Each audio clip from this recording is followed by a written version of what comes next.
An attempt on Trump's life ends with the greatest album cover of all time.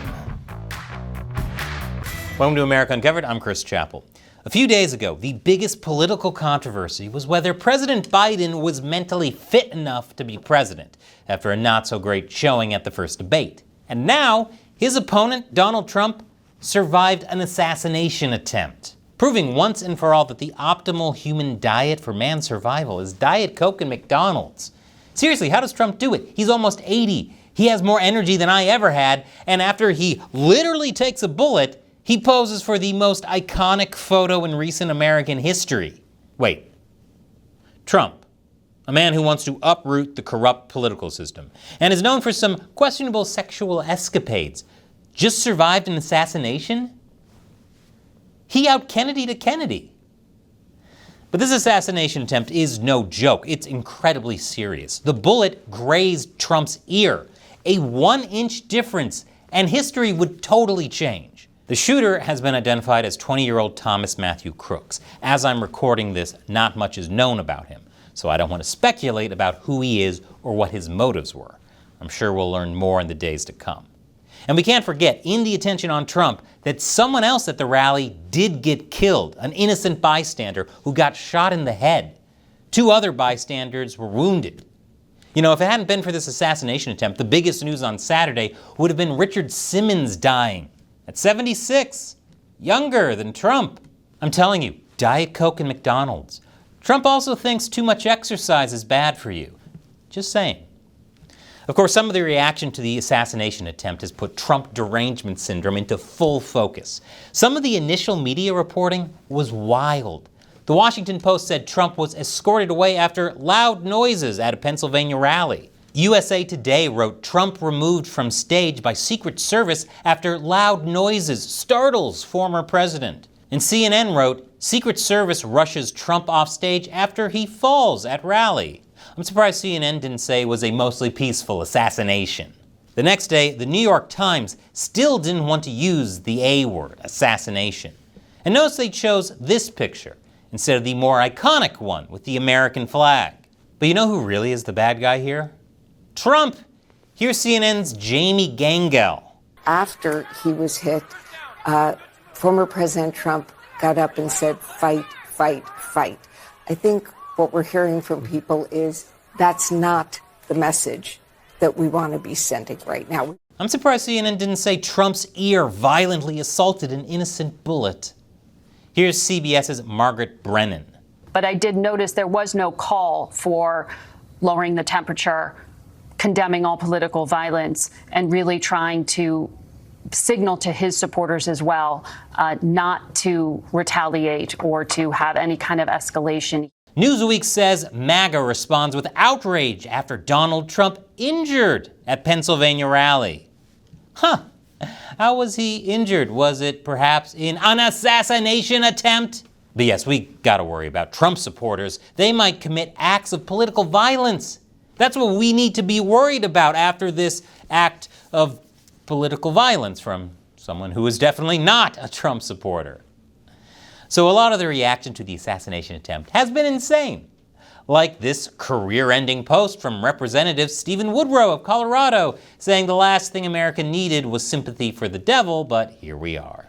He's since deleted his account. Social media, great for breaking news, but terrible for breaking opinions. And of course, there were the memes. The Simpsons' reign of predicting the future is over. It is the time of Pokemon.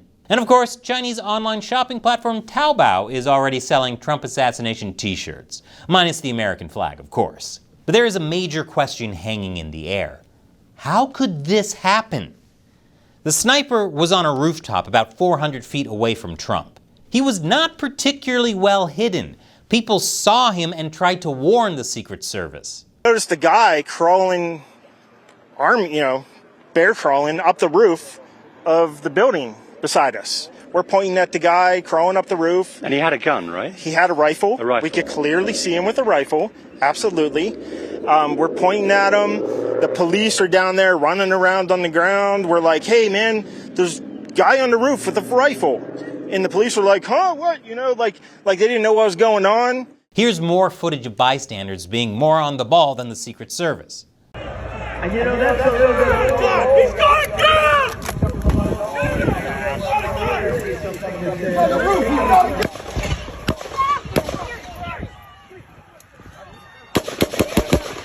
Stay over here. According to a former sniper employment officer for the U.S. military, there is a sniper team scanning the rooftop for threats, but the team only has long guns. You generally want a security element co-located with assault rifles that can engage much faster. They couldn't engage fast enough. Clearly, there was a major security failure. Some are blaming DEI, diversity, equity, and inclusion, not just because there are female Secret Service members. DEI has been a priority for Secret Service Director Kimberly Cheadle. But I'm very conscious, as I sit in this chair now, of making sure that we need to attract diverse candidates and ensure that we are developing and giving opportunities to everybody in our workforce, and particularly women. Right now, there isn't enough evidence to draw that conclusion, but hey, that's not stopping people. Social media is full of people whose knee-jerk reaction is to completely blame the other side for whatever happened, no matter what it was. Like people on the left claiming that the assassination attempt was fake, and it was clearly staged by Trump to win the election. Meanwhile, there are people on the right claiming the assassination attempt was clearly staged by the feds to take out Trump before the election. Andrew Tate called it a coup. Others point out how last week Biden told top donors it's time to put Trump in the bullseye, which obviously was not just a commonly used phrase. No, he was clearly asking his donors to kill Trump. And then, of course, there's Alex Jones, back making videos on X. Listen to me very carefully. I have told you for months on air they're going to try to kill Trump. And when they try to kill Trump, they're going to go after everybody else that is his top supporters. And they also will try to kill Biden and blame it on a Trump supporter. That's coming next. Wait, I thought it was Biden who ordered the hit. That's the problem with these far-right guys, always spreading crazy conspiracies. Like that time last year when Tucker Carlson was stoking conspiracies that the U.S. is speeding towards assassination of Trump. Well, that headline didn't age well. Unlike Trump, again, Diet Coke and McDonald's. But if you only look at the extremes on both sides after this, the kind of horrible things that flood the internet, you'll miss the not horrible things. Like how a lot of top Democrats came out to condemn the violence despite their political differences with Trump. Former President Barack Obama called on Americans to use this moment to recommit ourselves to civility and respect in our politics. And even the Clintons said they were heartbroken. And here I heard the Clintons were not all that opposed to assassinations.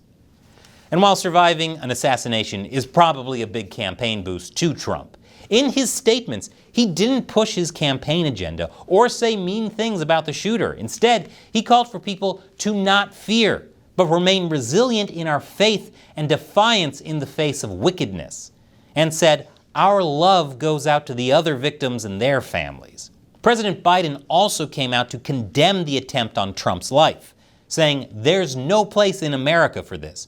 We must unite as one nation to condemn it. It's sick. It's sick. And his team immediately started pulling down negative campaign ads against Trump. And that evening, Biden personally called Trump on the phone. Wow. And I'm pretty sure they were not on speaking terms after refusing to even shake hands at the debate last month. So is this assassination attempt bringing Biden and Trump together? No. But maybe people will cool it with the Hitler comparisons? Maybe? Probably not. Okay, I'm going to go get a Diet Coke and McDonald's. But stay tuned to America Uncovered as we continue to cover the insanity of the 2024 election that still has more than 3 months to go. Oh boy. And be sure to like and subscribe and check back often because YouTube is often not notifying you of new episodes and even secretly unsubscribing people from the show. If you want to help me and my team keep uncovering America, we need your support. Click that orange button to support the show on Patreon. It's only thanks to viewers like you contributing every month that we can afford to keep making this show. Once again, I'm Chris Chappell.